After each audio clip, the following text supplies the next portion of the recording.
تو نبی کا ایک معنی ہوتا ہے غیب کی خبر بتانے والے، اہم خبریں بتانے والے، بڑی خبر بتانے والے۔ اعوذ باللہ من الشیطان الرجیم، بسم اللہ الرحمن الرحیم۔ اللہ کے نام سے شروع جو نہایت مہربان رحمت والا۔ عم یتساءلون، لوگ آپس میں کس چیز کے بارے میں سوال کر رہے ہیں؟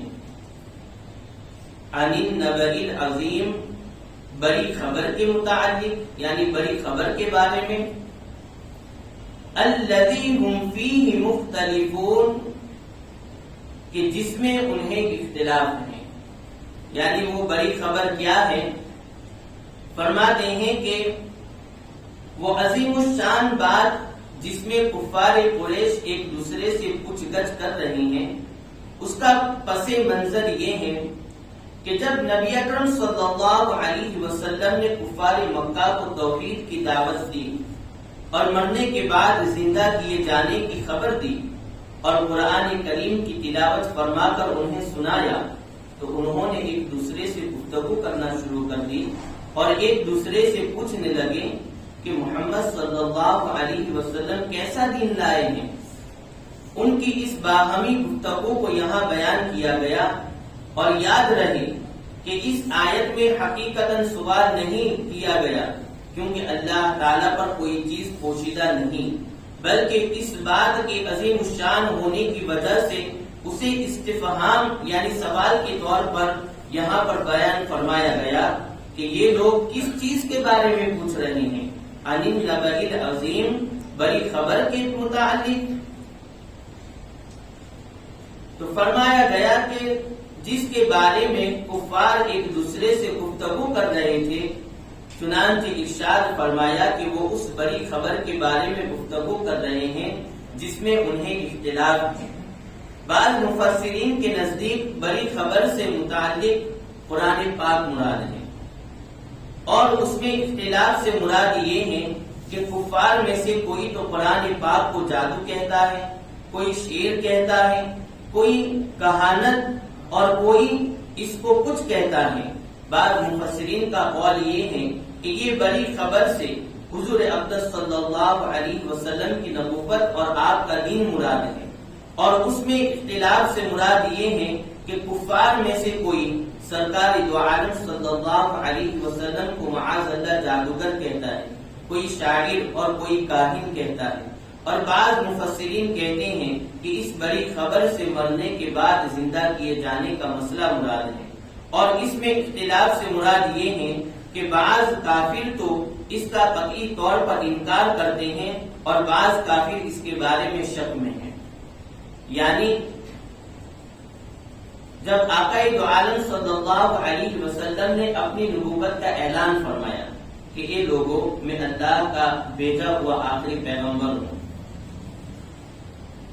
اور کلام مجید پڑھ کر انہیں سنایا، اور پھر یہ بیان فرمایا کہ اے لوگوں، ایک دن ہم سب کو مرنا ہے، اس دنیا کو جا چھوڑ دینا ہے، اور ایک دن ایسا آنے والا ہے کہ جس دن اللہ تعالیٰ تمام کو قبروں سے اٹھائے گا اور حشر کے میدان میں سب کو اکٹھا ہونا ہے۔ تو کفار قریش اس چیز کے بارے میں آپس میں گفتگو کرنے لگے کہ یہ جو محمد صلی اللہ علیہ وسلم اپنے آپ کو نبی کہتے ہیں اور وہ جنت کے بارے میں، دوزخ کے بارے میں خبریں دیتے ہیں، تو یہ تو شاعر لگتے ہیں، یہ تو کاہن لگتے ہیں، جادوگر لگتے ہیں، اور کہتے ہیں کہ یہ نبی نہیں ہو سکتے ہیں۔ اس طرح کی وہ لوگ باتیں کرنے لگے۔ تو پھر اللہ تعالیٰ نے فرمایا کہ یہ محبوب، یہ کس چیز کے بارے میں آپس میں گفتگو کر رہے ہیں؟ اس بڑی خبر کے بارے میں۔ تو پھر اللہ تعالیٰ فرماتا ہے کلا سیعلمون ثم کلا سیعلمون، خبردار وہ جلد جان جائیں گے۔ پھر فرمایا پھر خبردار وہ جلد جان جائیں گے، یعنی اس جملے کو یہاں پر 2 مرتبہ ارشاد فرمایا، تاکید در تاکید، یعنی ان کو اس کے بارے میں فرمایا کہ یہ لوگ تو آج انکار کر رہے ہیں کہ حشر کا میدان نہیں ہوگا، مرنے کے بعد کیا معلوم کیا ہوگا، اٹھائے جائیں گے نہیں، اس چیز کے بارے میں یہ لوگ اختلاف کر رہے ہیں، تو یہ محبوب یہ لوگ ان قریب جان جائیں گے اور خوب جان جائیں گے۔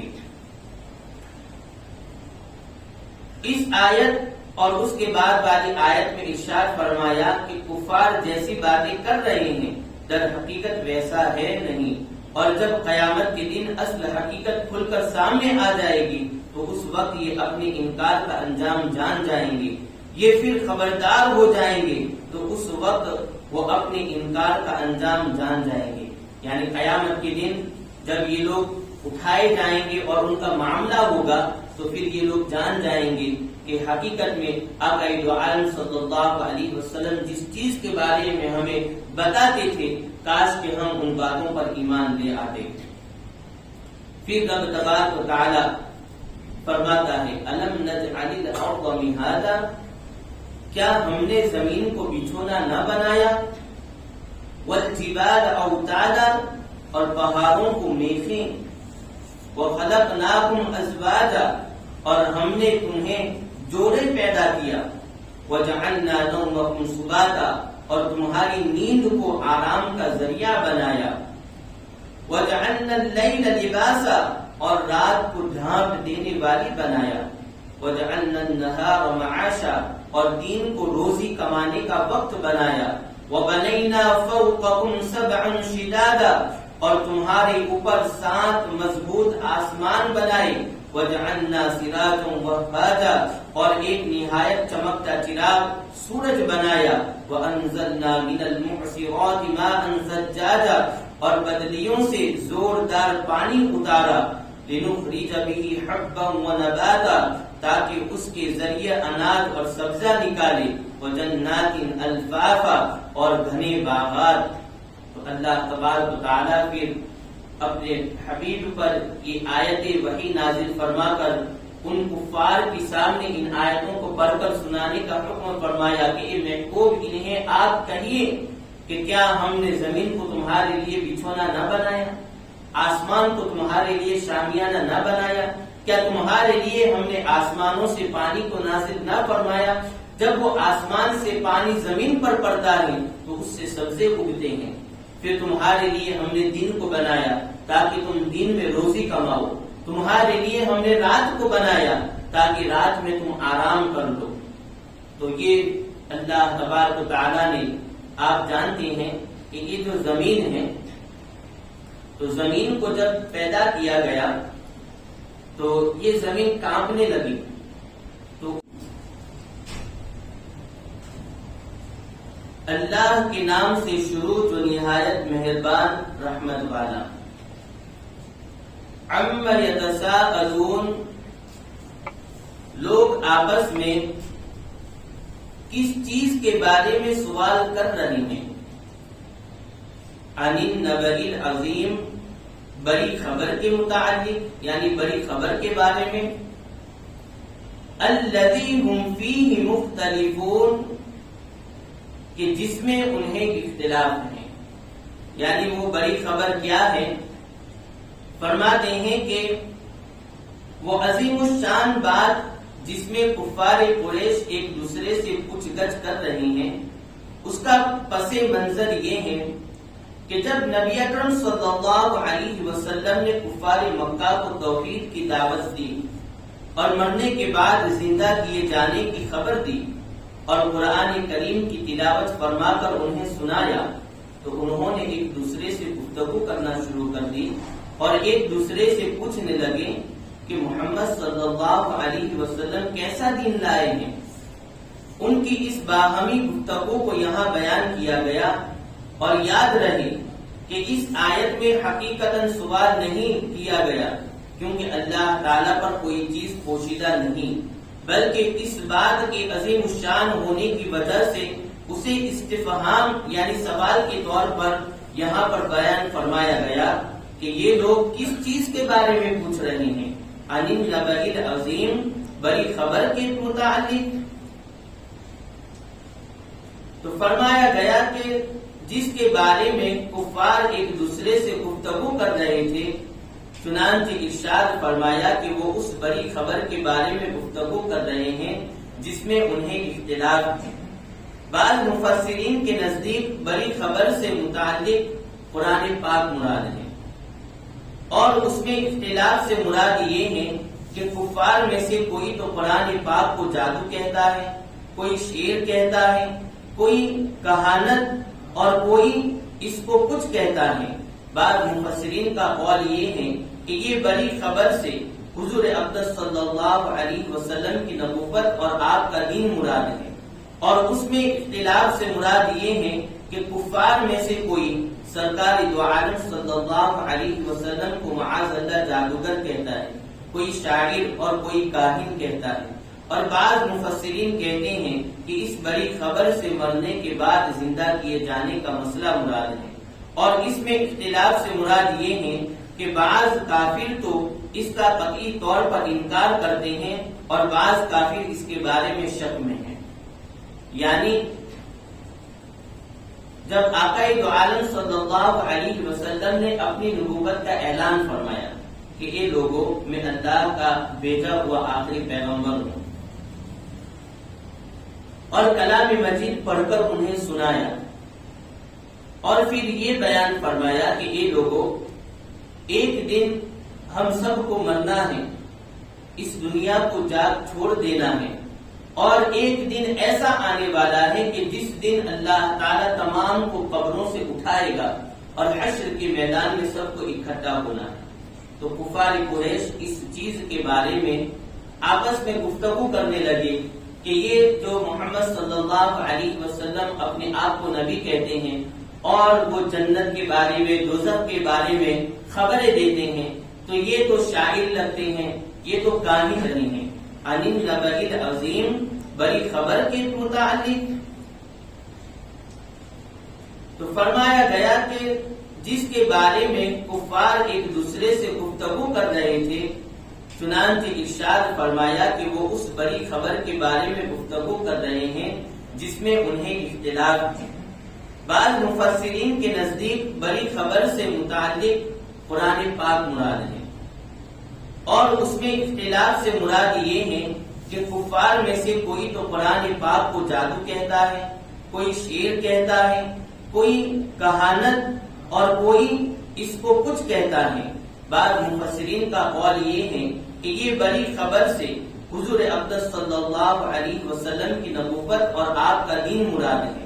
اور اس میں اختلاف سے مراد یہ ہے کہ کفار میں سے کوئی سرکار دو عالم صلی اللہ علیہ وسلم کو معاذ اللہ جادوگر کہتا ہے، کوئی شاعر اور کوئی کاہن کہتا ہے، اور بعض مفسرین کہتے ہیں کہ اس بڑی خبر سے مرنے کے بعد زندہ کیے جانے کا مسئلہ مراد ہے، اور اس میں اختلاف سے مراد یہ ہے کہ بعض کافر تو اس کا قطعی طور پر انکار کرتے ہیں اور بعض کافر اس کے بارے میں شک میں ہیں۔ یعنی جب آقا دو عالم صلی اللہ علیہ وسلم نے اپنی نبوت کا اعلان فرمایا کہ اے لوگوں میں اللہ کا بھیجا ہوا آخری پیغمبر ہوں، اور کلام مجید پڑھ کر انہیں سنایا، اور پھر یہ بیان فرمایا کہ اے لوگوں ایک دن ہم سب کو مرنا ہے، اس دنیا کو جاگ چھوڑ دینا ہے، اور ایک دن ایسا آنے والا ہے کہ جس دن اللہ تعالیٰ تمام کو قبروں سے اٹھائے گا اور حشر کے میدان میں سب کو اکٹھا ہونا ہے۔ تو کفار قریش اس چیز کے بارے میں آپس میں گفتگو کرنے لگے کہ یہ جو محمد صلی اللہ علیہ وسلم اپنے آپ کو نبی کہتے ہیں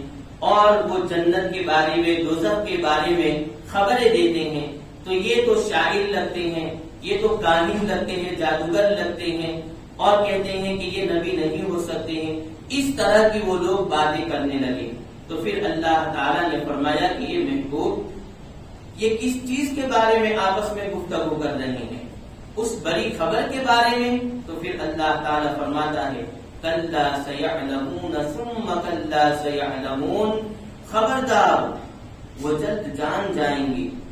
پھر فرمایا پھر خبردار وہ جلد جان جائیں گے۔ یعنی اس جملے کو یہاں پر 2 مرتبہ ارشاد فرمایا تاکید در تاکید، یعنی ان کو اس کے بارے میں فرمایا کہ یہ لوگ تو آج انکار کر رہے ہیں کہ حشر کا میدان نہیں ہوگا، مرنے کے بعد کیا معلوم کیا ہوگا، اٹھائے جائیں گے نہیں، اس چیز کے بارے میں یہ لوگ اختلاف کر رہے ہیں، تو یہ محبوب یہ لوگ ان قریب جان جائیں گے اور خوب جان جائیں گے۔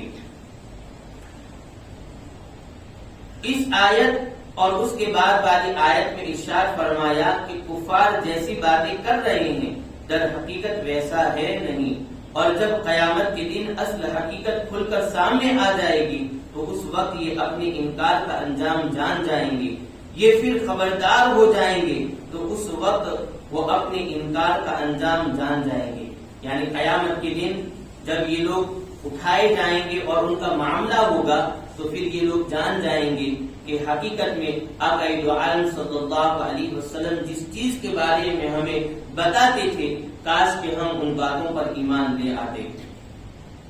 پھر رب تبارک و تعالی فرماتا ہے الم نجعل الارض مہادا، کیا ہم نے زمین کو بچھونا نہ بنایا، والجبال اوتادا، اور پہاڑوں کو میخیں، وخلقناکم ازواجا، اور ہم نے تمہیں جوڑے پیدا کیا، وجعلنا نومکم سباتا، اور تمہاری نیند کو آرام کا ذریعہ بنایا، وجعلنا اللیل لباسا، اور رات کو ڈھانپ دینے والی بنایا، وجعلنا النہار معاشا، اور دن کو روزی کمانے کا وقت بنایا، وبنینا فوقکم سبعا شدادا، اور تمہارے اوپر 7 مضبوط آسمان بنائے، وجعلنا سراجا وہاجا، اور ایک نہایت چمکتا چراغ سورج بنایا، وانزلنا من المعصرات ماء ثجاجا، اور بدلیوں سے زوردار پانی اتارا، لنخرج به حبا ونباتا، تاکہ اس کے ذریعے اناج اور سبزہ نکالے، وجنات الفافا، اور گھنے باغات۔ تو اللہ تبارک و تعالیٰ پھر اپنے حبیب پر یہ آیت وحی نازل فرما کر ان کفار کے سامنے ان آیتوں کو پڑھ کر سنانے کا حکم فرمایا کہ اے محبوب انہیں آپ کہیے کہ کیا ہم نے زمین کو تمہارے لیے بچھونا نہ بنایا، آسمان کو تمہارے لیے شامیانہ نہ بنایا، کیا تمہارے لیے ہم نے آسمانوں سے پانی کو نازل نہ فرمایا، جب وہ آسمان سے پانی زمین پر پڑتا ہے تو اس سے سبزے اگتے ہیں، پھر تمہارے لیے ہم نے دن کو بنایا تاکہ تم دن میں روزی کماؤ، تمہارے لیے ہم نے رات کو بنایا تاکہ رات میں تم آرام کر لو۔ تو یہ اللہ تبارک و تعالیٰ نے، آپ جانتے ہیں کہ یہ جو زمین ہے، تو زمین کو جب پیدا کیا گیا تو یہ زمین کانپنے لگی، تو لوگ اس کو مکروہ سمجھتے یا یہ سمجھتے کہ نہیں کر سکتے ہیں، ایسا کچھ بھی نہیں۔ روزے کی حالت میں آپ سر میں تیل بھی لگا سکتے ہیں، خوشبو بھی استعمال کر سکتے ہیں، اور منہ زیر ناک شرمگاہ وغیرہ کے بعد بھی آپ روزے کی حالت میں صاف کر سکتے ہیں۔ رمضان میں سحری میں آنکھ نہ کھولے اور سحری کھانا چھوٹ جائے تو روزہ نہیں ہوتا۔ کچھ لوگ یہ سمجھتے ہیں کہ ہم سو گئے، ہم نے سحری نہیں کی تو اب ہمارا روزہ نہ ہوا، تو ایسا نہیں ہے۔ رمضان کے روزے فرض ہیں۔ کیا نفل روزے کے بارے میں یہ ہے کہ یا تو وہ سوتے وقت نیت کر لے یا سحری کے لیے اٹھے، تبھی اس کا روزہ شمار کیا جائے گا نفل روزے میں۔ مگر رمضان کے روزے جو کہ فرض ہیں ہر مومن مسلمان پر، عاقل بالغ پر، تو اس کے لیے نیت شرط نہیں ہے۔ اگر کوئی سو گیا اور صبح میں ایسے وقت اٹھا کہ سحری کا وقت ختم ہو گیا تو وہ روزہ اس کا شمار ہوگا اور وہ روزہ اس کا گنا جائے گا۔ یہ نہیں کہ سحری نہیں کی تو روزہ نہیں ہوگا۔ رات میں غسل فرض ہو جائے تو اب روزہ شروع ہونے کے بعد کلی یا ناک میں پانی افطار کے وقت ہی ڈالیں گے۔ یعنی غسل کے جو فرض ہیں کہ ناک میں یہ نرم ہڈی تک یہاں تک پانی کو چڑھانا اور پورے منہ میں پانی کو پھرانا اور گرگرا کرنا، تو غسل فرض ہونے کے بعد لوگ یہ سمجھتے ہیں کہ اگر ہم نے روزہ رکھ لیا ہے تو اب ہم غسل کی حالت میں یہ ناک تک پانی نہیں چڑھائیں گے یا حلق تک وہ گرگرا نہیں کریں گے، تو ایسا نہیں ہے۔ یہ غسل میں فرض ہے۔ آپ کو یہ فرائض بھی ادا کرنے پڑیں گے. اس کو ادا کرنے میں آپ کے روزے میں کوئی مکروہ یا نقصان نہیں ہوگا. ہاں یہ احتیاط ضرور رکھیں کہ زیادہ پانی حلق کے نیچے نہ اترے. ہاں وضو کرنے میں گرگرا کرنے کا حکم نہیں ہے کہ وضو جب آپ کریں تو گرگرا نہیں کریں گے. حالت روزہ میں مسواک نہیں کی جا سکتی، یہ غلط فہمی ہے. درست مسئلہ یہ ہے کہ مسواک کی جا سکتی ہے، البتہ یہ احتیاط رکھی جائے کہ اس کے جو ریشے ہیں وہ حلق کے نیچے نہ جائیں. 8ویں غلط فہمی، جب تک اذان ہوتی رہے سحری میں کھانا پینا جاری رکھا جا سکتا ہے. کچھ لوگ یہ سمجھتے ہیں کہ سحری کا جو وقت ہے وہ یہ ہے کہ جب تک اذان ہو رہی ہے تو اس وقت ہم کھا پی سکتے ہیں، یعنی یہ سحری کا وقت ہے. تو ایسا نہیں ہے. درست مسئلہ یہ ہے کہ جب سحری کا وقت ختم ہو جاتا ہے تو اذان فجر اور نماز فجر کا وقت شروع ہو جاتا ہے. لہذا جو سحری کا بند ہونے کے باوجود اذان شروع یا ختم ہونے کا انتظار کرتے ہوئے کھاتا پیتا رہا، اس نے اپنا روزہ برباد کیا اور اس کا روزہ ہوا ہی نہیں. یہ چند مسائل تھے، ابھی اور بھی کافی مسائل ہیں، وقت زیادہ ہو گیا. انشاءاللہ کچھ اور مسائل کل انشاءاللہ بیان کیے جائیں گے. تو یہ کچھ ایسی باتیں ہوتی ہیں کہ نہ جاننے کی بنا پر لوگ غفلت کا شکار ہوتے ہیں اور غفلت کی بنا پر اپنے روزوں کو برباد کرتے ہیں. اللہ تعالی ہمارے روزوں کی حفاظت فرمائے، اسے اپنی بارگاہ میں قبول فرمائے، اور اس تھوڑے سے وقت کی محفل کو اللہ تعالی اپنی بارگاہ میں قبول مقبول فرمائے.